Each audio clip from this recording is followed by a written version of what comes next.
దేశంలో అతిపెద్ద భూ కుంభకోణానికి రేవంత్ రెడ్డి తెరలేపారన్నారు బీజేఎల్పీ నేత ఏలేటి మహేశ్వర్ రెడ్డి.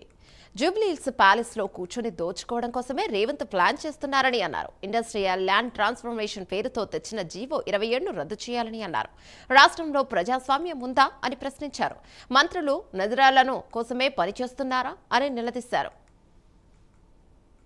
2 సంవత్సరాల నుంచి లంకెబిందెల వేటలు ఉన్నాడు. మరి చివరకు అనేకమైనటువంటి అంశాలలో ల్యాండ్ రెగ్యులరైజేషన్స్ కానివ్వండి, కాంట్రాక్ట్ అంశంలో కానివ్వండి, రివైజ్ ఎస్టిమేషన్స్ లాంటి ఎన్నో అవినీతి కార్యక్రమాలు చేపడుతూ ఈరోజు కొత్తగా తెరలేపినటువంటి అవినీతి ఈ రాష్ట్రంలోనే కాదు దేశంలోనే అతిపెద్ద కుంభకోణంగా ఈ అవినీతిని తెర ముందుకు తీసుకొచ్చారు.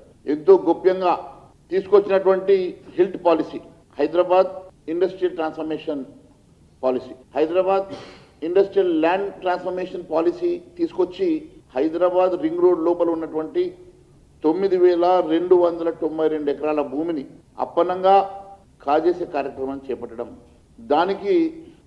దానికోసమే ఒక క్యాబినెట్ మీటింగ్లో కూర్చొని కనీసం క్యాబినెట్లో ఎజెండాలో ఇది వాళ్ళకి సర్క్యులర్స్ ఇవ్వకుండా కేవలం డ్రాఫ్ట్ కాపీస్ ఇచ్చి ఆ డ్రాఫ్ట్ కాపీస్ని వెంటనే క్యాబినెట్ మీటింగ్ అయిన తర్వాత రిటర్న్ తీసుకున్నారంటే ఎంత గోప్యంగా ఈ కార్యక్రమాన్ని తీసుకున్నారో, ఎంత గోప్యంగా హిల్ట్ కార్యక్రమాన్ని వాళ్ళు డిజైన్ చేసుకొని ప్లాన్ చేసుకున్నారో దీన్ని బట్టి స్పష్టమవుతున్నది.